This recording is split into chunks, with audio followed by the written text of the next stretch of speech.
बिस्मिल्लाहिर्रहमानिर्रहीम। अस्सलामुअलैकुम मोहतरम नाजरीन।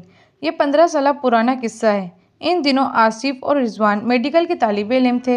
एक मरतबा क्लास में वो इंसानी ढांचे के बारे में पढ़ रहे थे कि आसिफ बोला, अगर हम कहीं से एक इंसानी खोपड़ी ले आए तो हमारा काम बन सकता है। हम खोपड़ी को सामने रखकर अच्छी तरह से खोपड़ी की साख के नाम याद कर सकते हैं। रिजवान ने कहा, अरे भाई, ये जो आपने मोबाइल प्रिंट से खोपड़ी की फ़ोटो और मालूमात निकाल कर सामने रखे हुए हैं कि इससे बात नहीं बन सकती। आसिफ ने जवाब देते हुए कहा, मुस्तकबिल को डॉक्टर रिजवान साहब, हाथ में पकड़ी हुई चीज़ की बात ही कुछ और होती है। माना कि नेट पर सब कुछ है, मगर ये सिर्फ मोबाइल की स्क्रीन की हद तक है। खोपड़ी वगैरह बाजार में तो फ़र्क होती नहीं है। मेरा स्वीट दोस्त, ये आएगी कहाँ से? आसिफ बोला, भाई, इस बात को ये हल है कि शहर से बाहर जो कब्रिस्तान है उसके गोरकन से रब्ता किया जाए।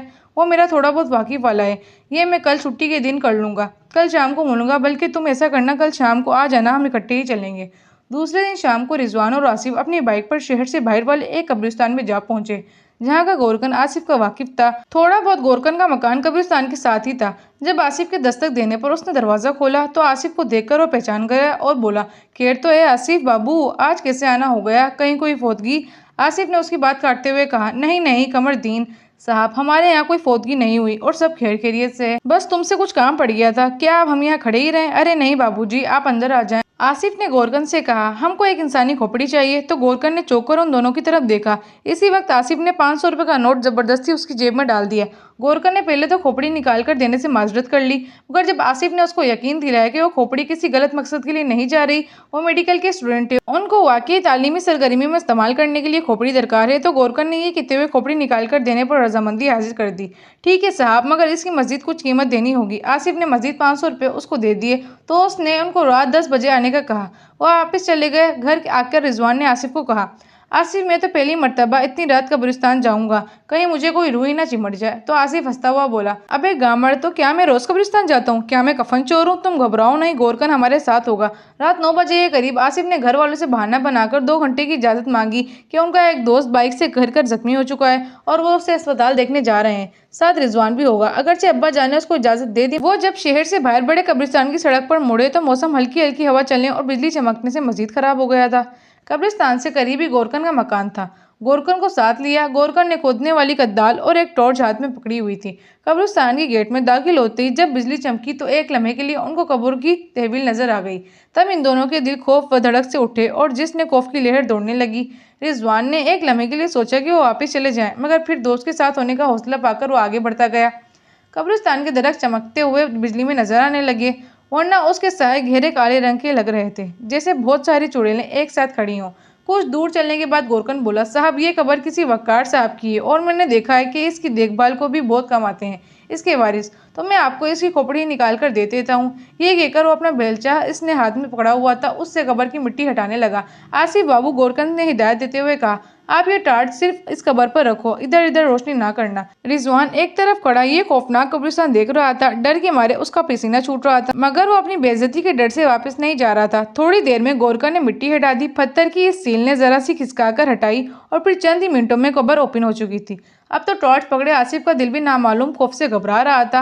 वो अब टॉर्च की रोशनी तो कब्र के अंदर देखने की हिम्मत उसकी भी नहीं रही थी। उसने वक्त काटने के लिए गोरकन से सवाल करना शुरू कर दिए, कमरदीन, तुमको डर नहीं लगता कब्रिस्तान में? तो बोला, साहब, अगर हम डर गए तो फिर पेट कैसे भरेंगे हमारे बच्चों का? हमारे तो बाप दादा का ये काम है जो कि मैं कर रहा हूँ। कुछ देर बाद गोरकन ने जब अपना हाथ कब्र से निकाला तो उसके हाथ में खरबूजे की तरह पकड़ी हुई खोपड़ी देखकर रिजवान आसिफ भी घबरा गया।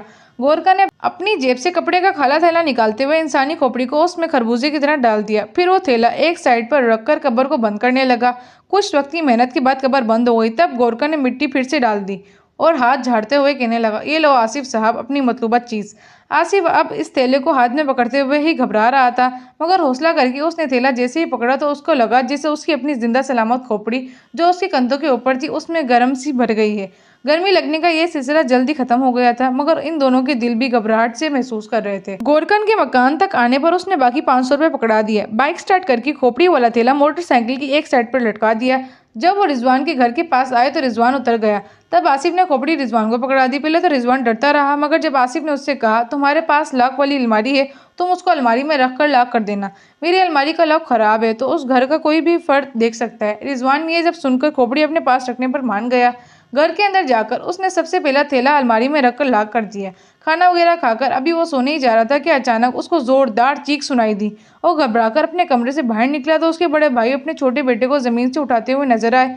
क्या हुआ भाईजान? घबरा के बोला। इसी वक्त उसको अपने भतीजे के सर से खून निकलता हुआ दिखाई दिया। ये क्या हुआ भाई? वो चिल्लाया। जल्द ही उसे मालूम हो गया कि इसका भतीजा सहन से अंदर बरामदे में दाखिल हो रहा था कि उसके सर पर छत से सीमेंट का दरमियानी टुकड़ा टूटकर गिरा, जिसकी वजह से उसके सर पर चोट आई। फटाफट मोहल्ले के मकामी डॉक्टर को बुलाया गया, जिसने बच्चे को अपने छोटे से क्लिनिक पर ले जाकर उसकी मरहम पट्टी की। खुदा का शुक्र है इसकी सर की हड्डी टूटी नहीं, मकाम मालिक डॉक्टर बोला। कमरे में आकर उसको एक अजीब सा ख्याल आया कि आसिफ और उसने चौके मुर्दे की खोपड़ी निकाली थी कब्र से। हो सकता है घर में बच्चे को जो चोट लगी है उसके सर पर, तो क्या ये कोई अजाब या इंतकाम है मुर्दे का? अभी वो ये सोच ही रहा था कि उसके मोबाइल पर आसिफ का फोन आने लगा। आसिफ ने फोन पर सबसे पहले नन्हे मियाँ की खैरियत मालूम की। तभी रिजवान ने उसको अपना एक ख्याल बताया। हो सकता है कि मुर्दे की रूह हमसे बदला ले रही हो। जब भी तो उसके भतीजे के सर पर चोट लगी है। आसिफ ये सुनकर बहुत हंसा। अरे बाबा, ये 4G और 21 सदी है, यहाँ रूहें वगैरह इंतकाम नहीं लेती। वैसे भी ये कोई 1880 का सन जमाना है नहीं जहाँ तुम मुझे मुर्दों और रूहों से डरा रहे हो। जनाब रिजवान साहब, मुस्तकबिल के डॉक्टर साहब, अगर तुम्हारा ये हाल रहा तो तुम आगे डॉक्टर कैसे करोगे? तुम तो अपने मरीज को अगर किसी वजह से वो मर गया देखकर अस्पताल से भाग जाओगे। आसिफ रिजवान की बात पर दिल खोलकर हंसा। आखिर मैंने ये सब कहते हुए फोन बंद कर दिया। खोपड़ी निकालकर सामने रखकर उसकी साख पर गौर करने का मंसूबा मेरा था। अगर मुर्दे को इंतकाम लेना है या डराना है तो मुझको डराए। आसिफ को क्या मालूम कि वो जिन बातों का मजाक में कह रहा था तकदीर बहुत जल्द उनको सच करने वाली थी। Okay, good by doctor Rizwan, कल मिलेंगे। मैं 10 बजे आपकी तरफ आऊंगा। ये कहकर उसने फोन बंद कर दिया। रिजवान ने भी फोन बंद करते हुए एक तरफ रखा और फिर वो सोचते सोचते ही सो गया। फिर उसने एक हाथ आगे करके ये देखे बिना ही कि इस सख्त खराब मौसम में कौन उसको कॉल कर रहा है, उसने फोन बंद कर दिया और सो गया। अभी उसको सोए 15 मिनट हुए थे, उसके कमरे का दरवाजा एक धमाके से खुला। उसके बड़े भाई की बुखलाई हुई आवाज ने रिजवान को जगा दिया। उसके सोए हुए दिमाग में रिजवान के बड़े भाई की आवाज जब आई तो वो उठकर बैठ गया। क्या हुआ भाई? रिजवान, रिजवान जल्दी उठो, गहरी नींद से जागो। रिजवान के दिमाग में ये बात आई कि कहीं इसके भतीजे की तबीयत तो मस्जिद खराब नहीं हो गई।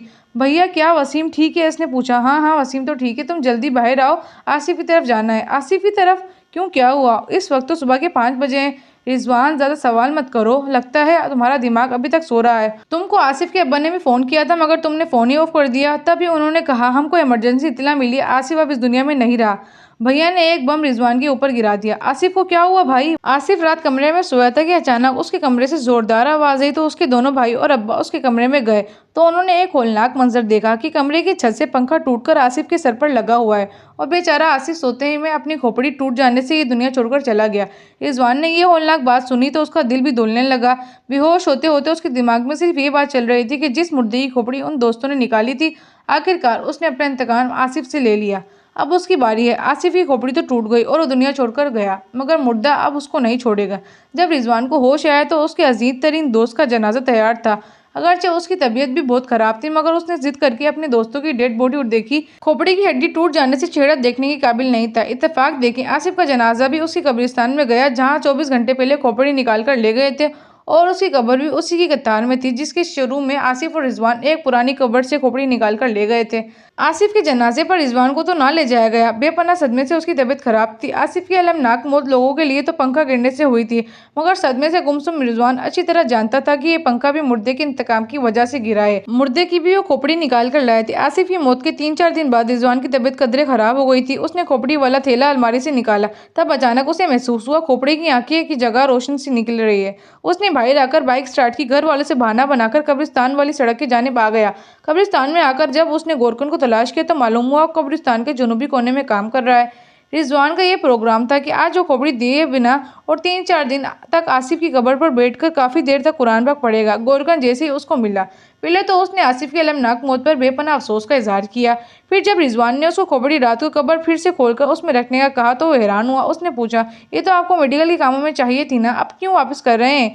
रिजवान ने बहाना बनाते हुए कहा, इसको अब कॉलेज वालों ने अपने पास इंसानी ढांचे के हिस्सों में दे दिया था तो अब ये इसका दरकार नहीं। ये झूठ बोलते हुए उसको आसिफ याद आया कि इस मनहूस खोपड़ी ने अपने इंतकाम लेते हुए उसको भी उसी कब्रिस्तान में पहुंचा दिया। जी तो मोहतरम नाजरीन, ये थी हमारी आज की कहानी। उम्मीद है आप लोग को ये कहानी अच्छी लगी होगी। अगर आप लोग चाहते हैं कि इसी तरह की हॉरर और इंटरेस्टिंग कहानी आती रहें तो आप लोग मेरे चैनल को सब्सक्राइब कर दें।